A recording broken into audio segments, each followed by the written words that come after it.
pleasure to welcome Ian Kidd from the University of Nottingham. He'll be giving a talk on education, edification, and epistemic corruption. Cool. Thanks a lot, Ian. All right. Well, thanks, Adam, for the kind invitation and the introduction. I hope everyone has a handout. They've been circulating. If not, please wave a hand. Are there any more? There we go.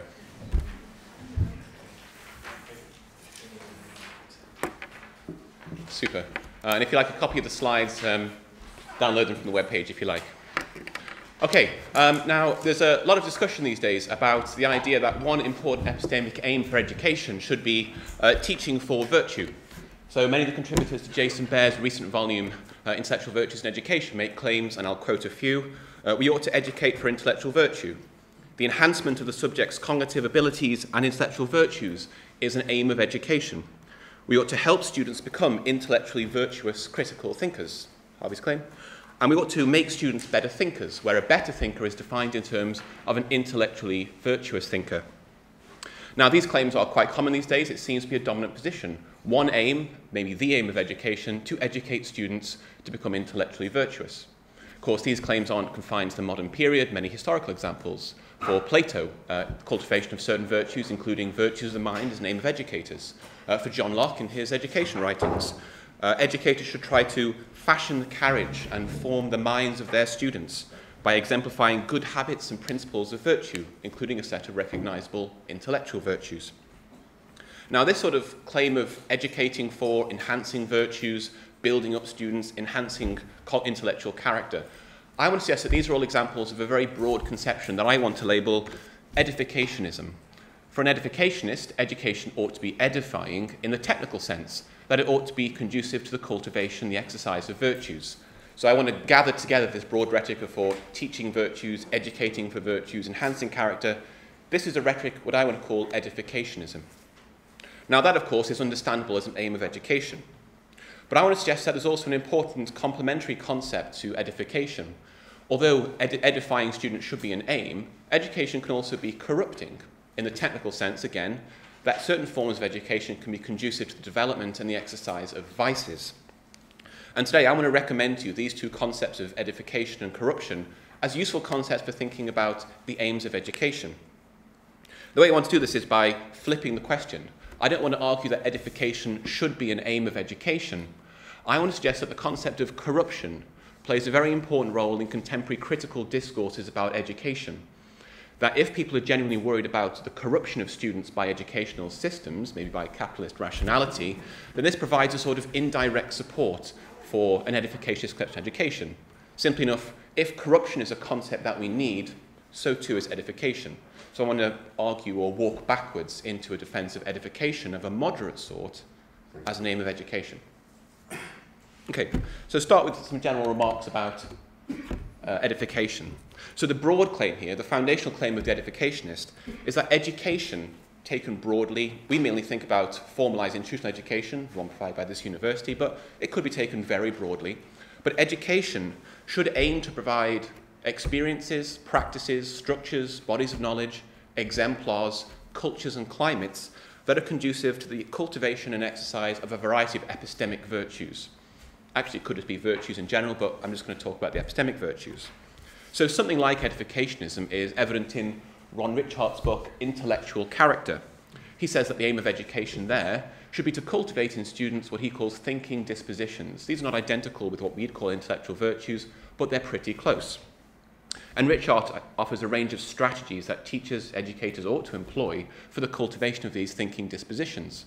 In a sense, it's a standard Aristotelian list of strategies. So there is formal instruction in the virtues, describing what these virtues and thinking dispositions are, what they look like. There's also the provision of emulation of exemplars who can exemplify the virtues whom we ought to emulate. The open-minded teacher, the compassionate tutor, or whoever. Education should provide exemplars, ideally the teachers, but of course it can be people in literature classes or history or classes, great thinkers throughout history. And of course, providing students with structured opportunities to practice, develop, exercise, and refine these thinking dispositions through classroom discussions, tests, and so on. And this is a claim, I think, that you find amongst many philosophers of education with sympathies towards the virtues. So Linda Zagzebski is not too far from this idea of educating for the virtues. Jason Bear is very literally testing this at his Intellectual Virtues Academy, instructing students in a set of, I think, 9 virtues, having the teachers there exemplify these virtues. So this is an edificationist conception. Now, what makes a conception of education an edificationist one? Well, probably many things, but there are at least, I think, 3 components a conception of education ought to have if it's going to be genuinely edificationist. The first one, very obvious, the cultivation of virtues ought to be an explicit aim of education. So cultivating, building up students' virtues should be one of the things education is explicitly and directly aimed at. So if you had an educational system that, as it happened, by the way, did happen to cultivate the students' virtues as a happy byproduct or an accident, that wouldn't count as edificationist. The edificationist is aiming at the cultivation of virtue as a central aim. So, as Duncan Pritchard said, the emphasis should be geared towards the development of intellectual virtues in particular. They'd have to be there in those bullet point list of criteria that the faculty always makes us put in our module guides. Cultivation of virtues is the aim. So the aim wouldn't be, says Pritchard, just on general cognitive abilities, cognitive traits, or critical thinking skills, as Harvey argues, they matter as well. So for the edificationist, a sticking point, cultivation of virtues must be on the list of aims of education. 2 other criteria that would follow from this: to be edificationist, educational practices, styles of teaching, pedagogic habits, maybe curricular content, these would have to be selected, at least in part, for their edifying potential. So when you're trying to decide, for instance, what sorts of practices to use, how to teach students, you'll be guided by many things, precedent, the content of the canon, nationally imposed syllabi, but you would also want to choose educational practices and experiences because they're edifying, either because they're shown to be edifying through psychology or practice, or because you think they might be. So educational practices would be selected by the edificationist because it's hoped that they might enable students to cultivate and exercise virtues. And a final one, for an educationist, success in education, what would count as successful education or educational attainment, must include definitionally the cultivation of virtues. So what you want students to come out of the education system with, all sorts of things, employability, skills, but virtues must be there. I think, parenthetically, there's an interesting question about what an edificationist would say if you had a perfectly edifying educational system, but many students came out of it with no more or less virtues than before. Interesting problem. Just wanted to mention it. Now, this is not an exhaustive list of criteria, but hopefully enough to give you a sense of what would make an edificationist conception genuinely edificationist and distinguish it from others. Now, what I want to defend here is a very moderate sort of edificationism, moderate enough that you can understand corruption when I get onto it. So a moderate edificationist would have at least 3 positions. The general claim is that an aim of education is to enable students to develop and cultivate their virtues. What makes this moderate is it has 3 conditions. 1, the moderate doesn't have any fundamentality conditions. They don't insist or require that the cultivation of virtues is the fundamental aim of education. The edificationist can allow that the virtues could be justified in terms of some further, more fundamental goal. So for John Locke, for instance, the cultivation of intellectual virtues, the sort he describes in some Thoughts Concerning Education, these intellectual virtues are an important end of education. But, he says, they're only important because in order to live a properly Christian life, you need certain intellectual virtues. So famously for Locke, one of the main dangers is religious dogmatism. He says we need to guard Christians against becoming dogmatic, disputatious. For this, they need the virtues. So Locke then allows that cultivation of virtues is an intellectual aim, an educational aim, sorry, but it's justified in terms of a further good, the cultivation of the Christian life, which is, for him, the proper human life. Or for Larney Watson, the cultivation of virtues like inquisitiveness is a fundamental aim of education, but it's justified in terms of a more fundamental aim, namely the furtherance of inquiry. So the moderate can say, cultivation of virtues is an aim, but it need not be the fundamental aim. The virtues can feed into something else. Second, there's no exclusivity condition for the moderate, namely that the cultivation of virtues wouldn't rule out the cultivation of other educational aims as well. So it's not just the virtues that we're aiming at. There can be other simultaneous cooperative aims of education. I take it this is something like the position that Harvey defends, for instance, his contribution to Jason's volume. Harvey says, educational efforts are aimed at fostering the intellectual virtues are only part of our proper educational task. The virtues are important, but we also need critical thinking skills, other things as well. So the moderate is not insistent that it's only and exclusively the virtues we're after. There are other educational goods as well. Intellectual virtues, cognitive skills, maybe a body of knowledge, civic dispositions, and so on. And final last condition that makes it a moderate position, the moderate edificationist doesn't stipulate which conception of epistemic virtue and vice that we're working with. The moderate can be a reliabilist, or they can be a responsibilist, or some sort of hybrid theorist. They don't stipulate. Now, of course, this doesn't mean that there's no difference which concept of virtue and vice you operate with. For instance, whether you're a reliabilist or a responsibilist edificationist, that will affect the sorts of virtues you want to educate students for. Do you want students to cultivate broadly reliabilist virtues, attentiveness, concentration, good memory, or the responsibilist virtues, intellectual justice, intellectual courage, and so on? So I want to recommend to you a moderate edificationism. Now, an example of a moderate edificationist in recent times is, I think, Michael Oakeshott. Very interesting and, I think, strangely neglected philosopher of education. But for Oakeshott, the fundamental aim of education is, he says, to release students from servitude to the immediate local world. He says the purpose of education is not to further induct and instruct students in the concerns, preferences, values, enthusiasms, sensibilities of their surrounding culture. It's in fact quite the opposite. Education should release students from the world that anyway surrounds and occupies them.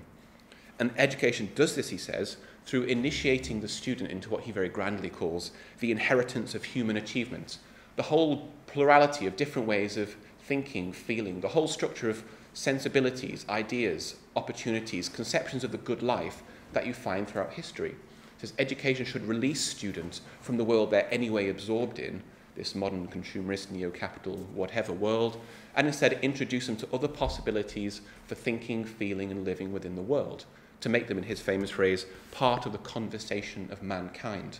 So there's the fundamental aim. It is to release students from the surrounding world, to initiate them into this inheritance of human achievement. But this requires, he says, among other things, a cultivation of, quote, intellectual and moral habits, what we'd recognize as a set of virtues: humility, conversibility, playfulness, modesty, open-mindedness. So for Oakeshott, the fundamental aim of education is release from the surrounding world, instruction into the conversation of humankind. That requires virtues, but also other things as well: great knowledge of history, literature, and so on, certain moral capacities. And there's one example, I think, of a moderate edificationist. Now, more I could say about edificationism, but enough, I hope, to give you an idea of what this would be as an aim of education, and show that at least some significant philosophers of education historically have taken it seriously. But now let me move on to the negative counterpart. Hopefully what I said about edification, yes, this is an attractive aim of education, whether or not you want to adopt it. But I want to focus on epistemic corruption. Now, if some educational systems can be edifying, logically, others can be corrupting. And it's interesting that if you read education discourses about education, particularly modern critical discourse about education, you find this interesting, consistent rhetoric of corruption. You find it, for instance, in the famous account of Socrates. Socrates, of course, was charged with corrupting the youth for promoting the wrong sorts of moral characteristics. But you find it there in Locke. So Locke explains in some Thoughts Concerning Education that the experiences which first turned him to thinking about education were, he says, recognition of the early corruption of youths by their education, resulting, he says, from errors in that education. Crudely, he says, I see how badly children are being educated, and it corrupts them, it damages their character. He said it makes them docile, servile, dogmatic. Moving to some more contemporary examples, the ones you see here. So Martha Nussbaum, for instance, a very ardent critic of modern educational tendencies.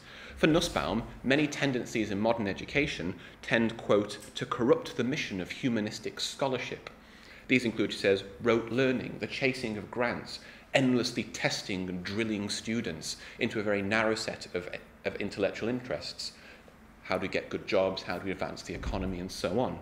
For Nussbaum, this is corrupting because this is not the mission of humanistic scholarship, which is, she says, to build up students' virtues, particularly empathy, open-mindedness, the sorts of virtues, she says, that you need to flourish within an increasingly multi-ethnic, multicultural, globalized society. Education, she says, fails when it does not do this, and she thinks it's failing very badly. Similarly for Stefan Collini, writing here mainly of developments in UK higher education, He says certain tendencies, again, towards instrumentality, towards grand capture, towards serving the national interest. If you listen to the Tory party conference speech a few days ago, you'll know what I mean. But these, says Collini, quote, erode or crowd out or corrupt certain virtues, the love of learning for its own sake, a delight in knowledge because it is knowledge. This, says Collini, is corrupting. He says scholarship is being corrupted by ideological interference within education, pushing students towards the STEM subjects. Nicky Morgan, our last Secretary of State for Education, said last December, students shouldn't pursue degrees in the arts and humanities. They should go for useful subjects, STEM subjects, languages, economics, and so on, which of course is factually true. Arts and humanities graduates are very employable. Jennifer Washburn's book, University Inc., the subtitle is The Corporate Corruption of Higher Education. If you read liberal left-wing newspapers, The Guardian and The Independent, they're full of headlines like this. Granted, my search term was corruption education, but you find examples like this, the corruption of higher education. Now, what interests me is this rhetoric of corruption. But there's a problem, actually, with the examples that I've given so far. The corruption here is not broadly economic corruption. So by corruption in education, I don't mean selling degrees to students or taking money from big tobacco. I'm interested specifically in forms of epistemic corruption. So when Nussbaum and Collini talk about the corruption of scholars' roles as custodians of an intellectual inheritance, it's an epistemic claim I mean. But the problem with the examples I've given here of epistemic corruption in education, first, none of them actually define the concept of corruption. Michael Sandel does. He says we corrupt something when we evaluate it according to standards lower than its worth. So if you treat students just as potential economic agents in the future rather than as well-rounded, cultivated human beings, we corrupt them. But most of them, Nussbaum, Collini, they don't actually define the term corruption. Second, more problematically, they don't explicitly connect corruption to epistemic virtues and vices. There are gestures to this. So when Nussbaum says modern education is not building students' empathy, it's kind of there. The connection is apparent. But without some robust definition of epistemic corruption, the worry is that this talk of corruption is merely rhetorical or idiomatic. It's not pointing to any deeper philosophically robust conception of what epistemic corruption is and what it would be for education to be corrupting. So let me offer then a definition of epistemic corruption. Now, I think epistemic corruption can cover a whole variety of sins. There are many ways that something can be epistemically corrupting, but some of the possibilities for epistemic corruption can be reasonably characterized in terms of what Kasim Kassam has recently called vice epistemology, title of his paper of last year, which is very nice. So here's a definition I want to offer to you. I'll give you the definition, then we'll go through it. So an educational system is epistemically corrupting if it tends to create social conditions, social epistemic conditions, conducive to the development and exercise of epistemic vices by agents situated and formed within those conditions. A couple of remarks on this. Now, straight away, there is no intentionality condition here. In order for something to be epistemically corrupting, it's not necessary that it intends to corrupt.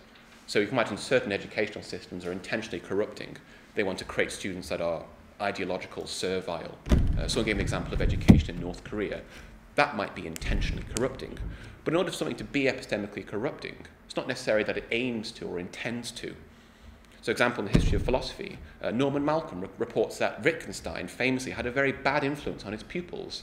He says his students would become slavish, imitative. They'd copy his gestures, copy his ways of speaking, parrot his ideas, which had caused Wittgenstein great distress. I take it one way to understand that remark is that Wittgenstein was inadvertently corrupting his students, making them servile, slavish, imitative in ways that distressed him. So to be corrupting, an educational system does not need to intend to be corrupting. You can be inadvertently corrupting. Second feature, there's no success condition in this definition. In order for something to be epistemically corrupting, it's not necessary that it does consistently succeed in corrupting students. You can imagine an educational system which was quite corrupting, but many students come out of it with their virtues stronger. Maybe they have strong epistemic characters. Maybe they have good edifying influences outside the classroom that protect them. Or maybe they respond well to the attempts at corruption by developing virtues like fortitude, independence, or whatever. So an educational system could be corrupting, whether it intends to or not, and whether it always succeeds in it. But of course, an educational system will be a very bad one if it does intend to corrupt and does consistently do this well. A couple of other remarks on this, on the key terms in this. So, by an educational system, this is a deliberately bland term. By this I can mean educational aims, practices, attitudes, curricular content, educators, but also policies, institutions, and ideologies. I'll give examples in a moment. So educational system can be taken broadly or narrowly. So in the examples I give, some critics focus upon certain aims of education. For others, it's certain higher education policies. In the worst case, it would be, as it were, the whole damn system, the aims and the practices related to them, the standards of appraisal, and so on. By social conditions, I'm mainly meaning social conditions probably in classrooms and in academic and educational environments. These can also, of course, mean environments in the staff room as well as the classroom. Corruption can flow in through many places. But I'm referring to practices, structures, climates, and all the environments within an educational system where there are potentials for edification or corruption. And that could mean, in a sense, practically everything. A colleague says so. A colleague of mine said corruption can happen in the classroom, the staff room, in the corridors, and when the students, of course, are alone. Epistemic vices here, reliabilist or responsibilist, so arrogance, dogmatism, closed-mindedness, myopia, whatever. And by the agents at the end, the agents who are being corrupted, well, who are the potential corruptees? Probably primarily students, but also educational systems can corrupt the teachers, administrators, managers. Anyone who is situated within an epistemic system is a potential corruptee. In education, we're mainly concerned about the effects on students. So what can be corrupting is what we teach, how we teach, who we're teaching, the ends we teach towards, or the criteria by which we appraise students. It sounds very depressing. There are many ways that something can be corrupting, and it can be multiply corrupting in multiple ways. Okay, now, in order to develop the account of corruption, I'm going to give 3 examples of recent corruptionist critics of higher education. These are Duncan Pritchard, Heather Batterley, and David Cooper. I've developed one of my own, but I'll leave that to one side. Now we can start with what I want to call general criticisms, general corruptionist criticisms of education. So a general corruptionist criticism, very simply, does not specify the vices that are being corrupted for. There's a claim is that a certain education system is corrupting, conducive to vices, but it doesn't spell out the vices. Okay, now in his contribution to Jason Baer's volume, Duncan Pritchard is concerned with, he says, a prima facie tension within certain modern educational systems between an increasing reliance on technology and the development of subjects' cognitive character. He says there is a worry that a growth in the use of technology can run counter to the development of a student's intellectual character, that certain tendencies towards use of technology can undermine, impair, or block what I've called edification. And the example Pritchard gives is what he calls an increase in the offloading of our cognition onto technological devices. So certain uses of education technology can encourage students increasingly not to perform the cognitive work within their own skull and skin, but to offload these cognitive activities onto automated devices in ways, he says, which, quote, would not help them to develop their intellectual virtues. Very crudely, if more and more of your cognitive work is being done by something other than yourself, that's not giving you opportunity to develop your virtues.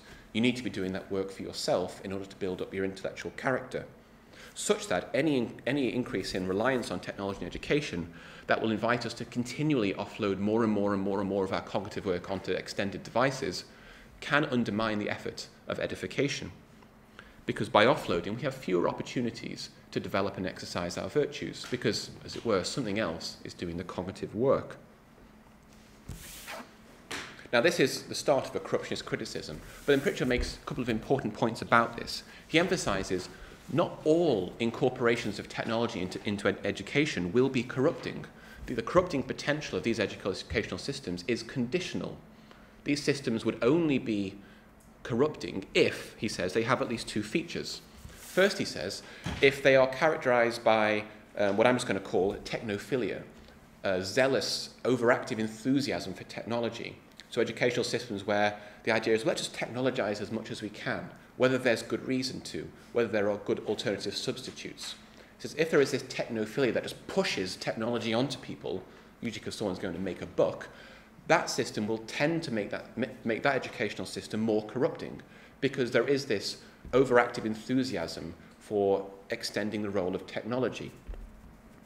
He said a second condition that can amplify the corrupting tendencies of education is if that educational system is structured by an overly individualistic conception of epistemic agency, in a way that encourages students to think that the development of their intellectual characters and epistemic agency is primarily an individual business that can be offloaded onto devices. There's work that I can do, but it can just be done by something else.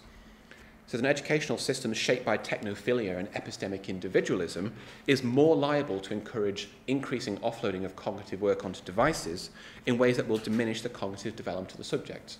So there's a general worry about corruption.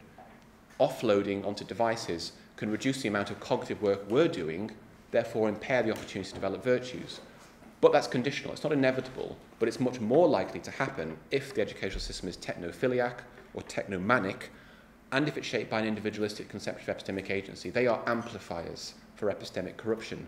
If those conditions are in place, it's more likely to have corruption there.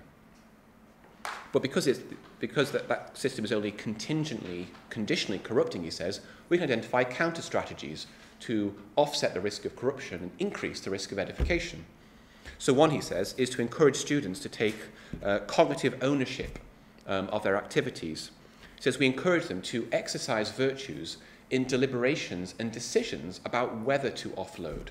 So he says students might become epistemically corrupted if their offloading is unreflective, automatic, spontaneous. They'll be unreflective. They just offload their cognitive work. He says, well, we can insert a role for virtues here. Don't just encourage them to offload automatically without thinking. Make them reflective, thoughtful, deliberative. Is offloading this sort of work advantageous? Is this work that you should offload and can offload? It says taking cognitive ownership of your educational experiences and your cognitive agency, that can help students cultivate their virtues. A second counter strategy to offset corruption, he says, will be to embrace what he calls an extended account of virtue epistemology, embrace more extended collective accounts of epistemic agency, ones that would guard against the corrupting tendencies of these educational systems. So here, I think, we have a very nice example of a general corruptionist criticism. First of all, it specifies a conception of education, the features that are corrupting.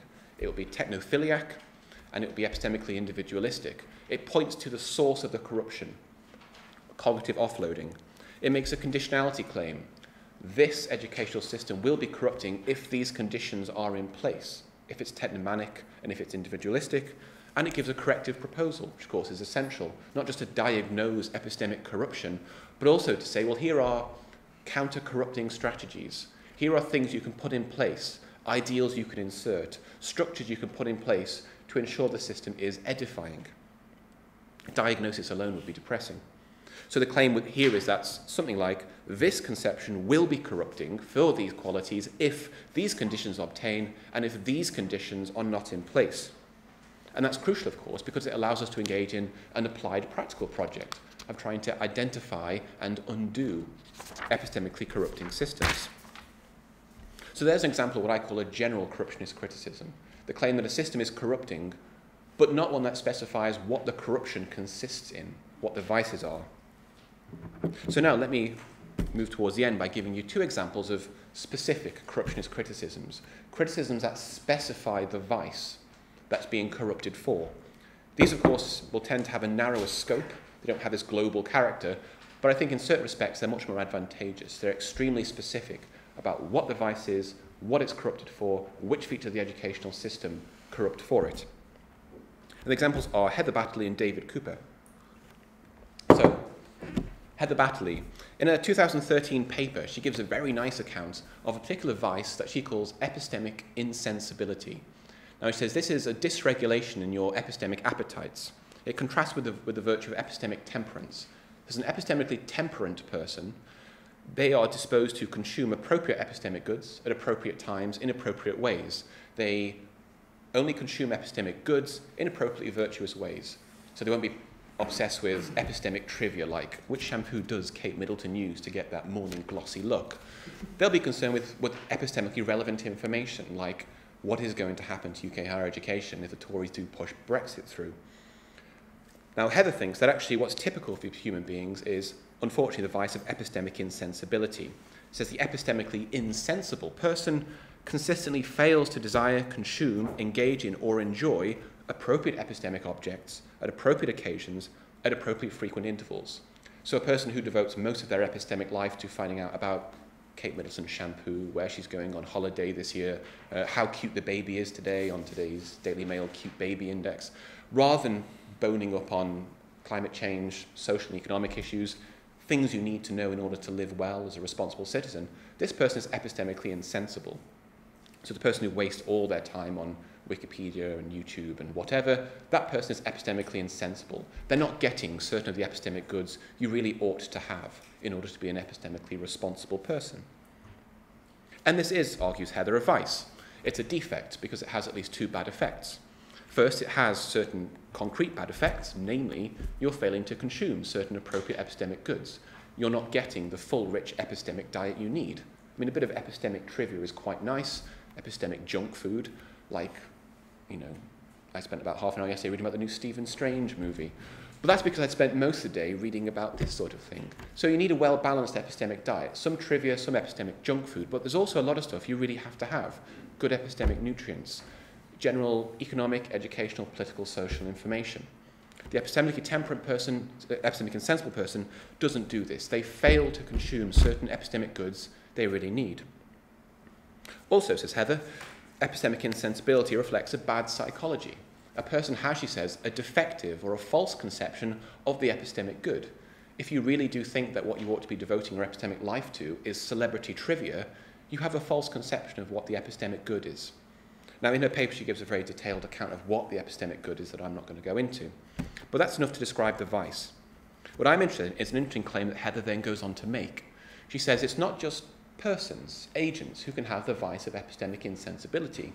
As she argues, you see in the title of her paper, certain higher education policies can be epistemically insensible, in the sense that they can promote, encourage a failure to consume epistemic goods.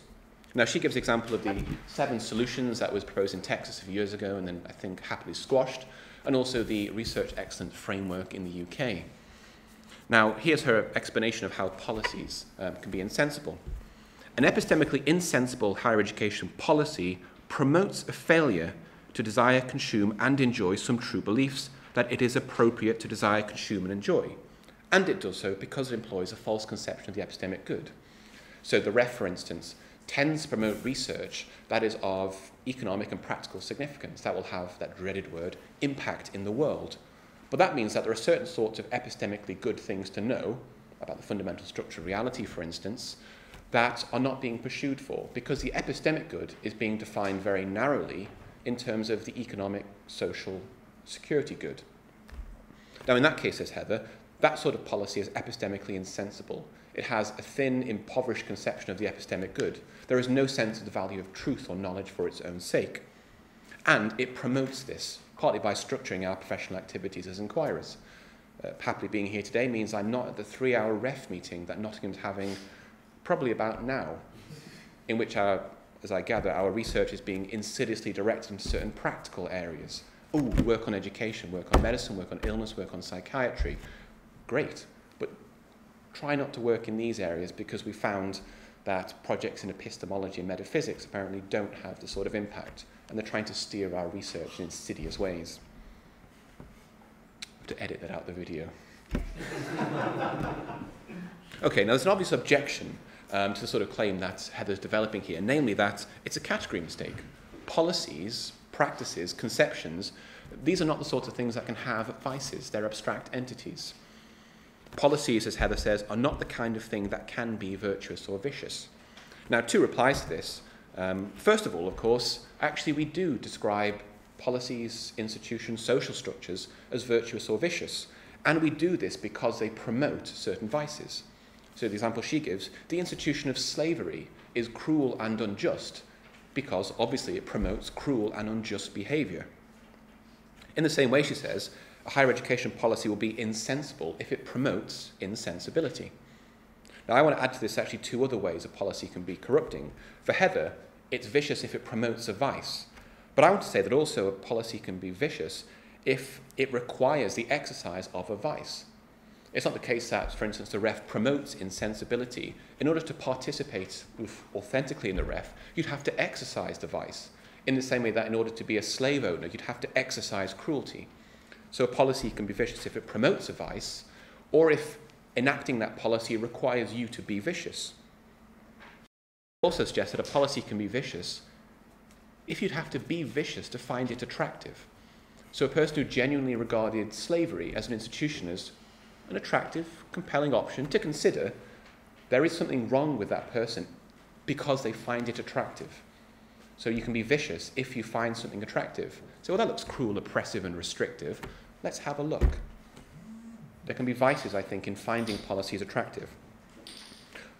A second way to respond to the category mistake objection, Heather says, well, the claim is not that the policy has all of the features of the vice. There are obvious features of a vicious agent a vicious policy doesn't have. So obviously a policy doesn't have vicious perceptual and dispositional tendencies. But, says Heather, her claim is the narrower one.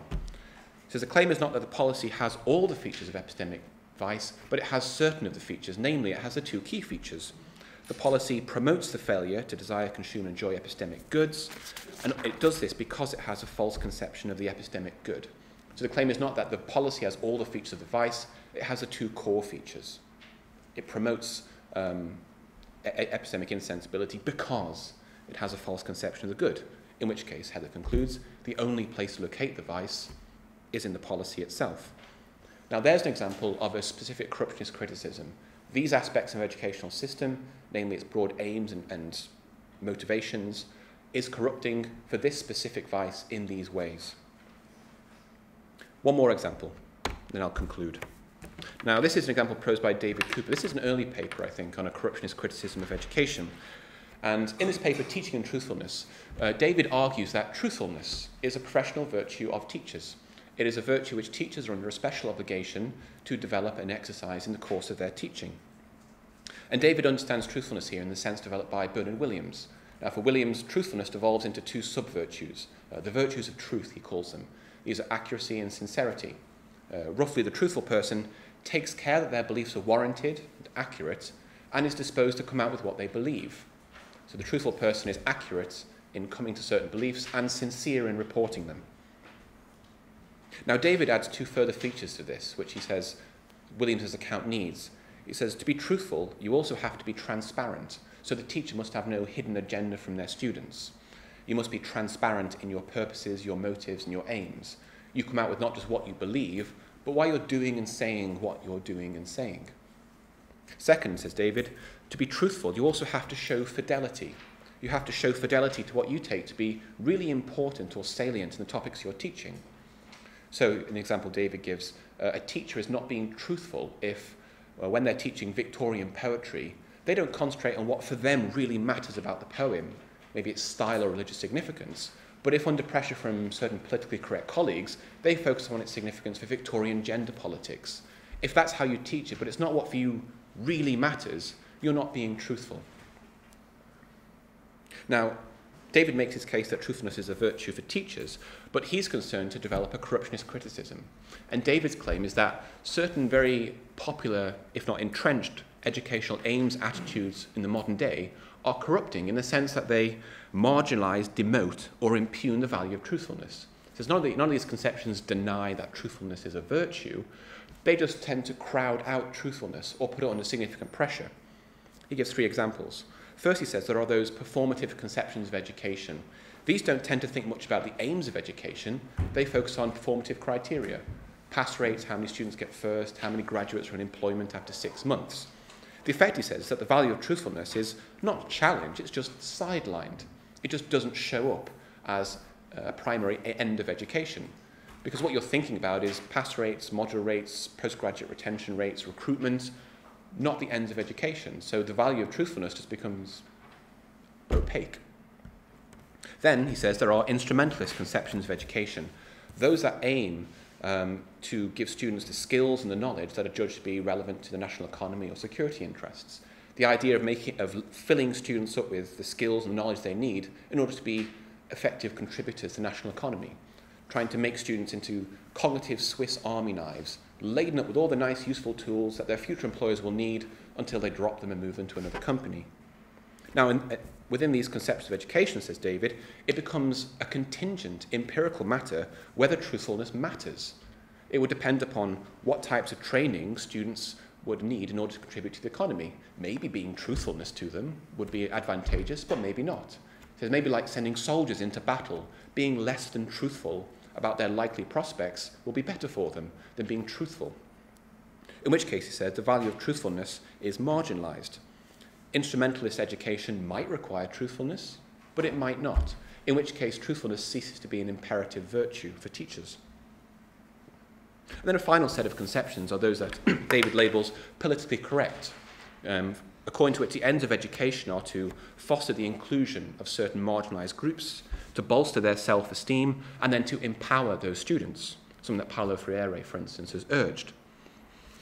Now, on these conceptions of education, said David, the effect is that the value of truthfulness is put under significant pressure. It's driven out, because the pursuit of the ends of inclusion, self-esteem, and empowerment will obviously conflict in certain cases.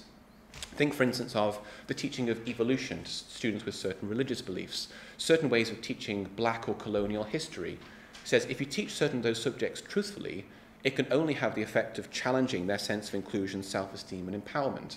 If, for instance, it's decided to teach British students doing GCSE history the uncomfortable truth about British colonialism, that might very well damage their sense of self-esteem and inclusion and disempower them, but that's what a truthful teaching of the horrible legacy of our colonialism requires.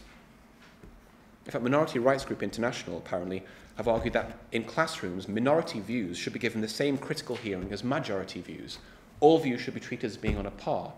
But there are obvious cases where a teacher couldn't truthfully think that a certain minority view ought to be taken seriously. In which case, says David, these conceptions of education, the performative, instrumentalist, politically correct, these are corrupting. They militate against the exercise of the virtue of truthfulness, and often, in fact, tend to disguise the importance of truthfulness as a virtue. Okay, so to sum up. Now, based on these examples of corruptionist criticisms of education, we can identify some general features a good corruptionist criticism should have. First, you need to show that that concern for corruption is a concern with the promotion of vices. That has to be what a critic is worrying about. There has to be the concern about the negative effects on epistemic character. They don't have to be a signed-up virtue reliabilist or responsibilist. They might not use a vocabulary of the virtues. They might talk about students becoming less thoughtful and less able. But the concern for negative effects on a student's epistemic character must be there. Second, you need to show that using the concepts of corruption and edification really does add something, that you're not just rephrasing or other worries. You want to show that corruption really does bring something to the debate. So concerns with epistemic character must be evident in the content of the remarks and be analytically productive. I also suggest that a good corruptionist criticism would have to do three other things. It would have to identify the corruptor. What is it that's doing the corruption? Is it a certain conception of the aim of education? Is it the promotion of certain practices and standards of evaluation? Is it particular teachers, like Wittgenstein? A certain sort of curriculum that bleaches out anything that's not Anglo-centric history, for instance? You have to identify the corruptee. Who's being corrupted by this? Is it the students who are being corrupted? Or is it, as for David, it's going to be the teachers who can't exercise a virtue they need to? Or is it something more broader? Is it the mission of humanistic education? Is it the liberal ideal of education? And you'd have to specify the vices, insensibility, untruthfulness, to really get down to the fine-grained details of what the vice is in order to make it evidentially plausible. I think the good claims will also indicate conditionality claims. I think some conceptions of education are probably intrinsically corrupting, like dogmatically ideological propagandistic ones, but many, I think, are only contingently corrupting. They wouldn't be corrupting if ... And hopefully it also indicates some corrective proposals, ways of actually undoing the corrupting effects and ensuring education is edifying. And it should be clear that a whole variety of educational aims, systems, practices, etc. can be corrupting, some contingently, some necessarily, some correctively and others not. But I hope that you're at least persuaded that the task of trying to identify epistemically corrupting educational systems will be a very valuable task for an applied virtue epistemology of education. Thanks.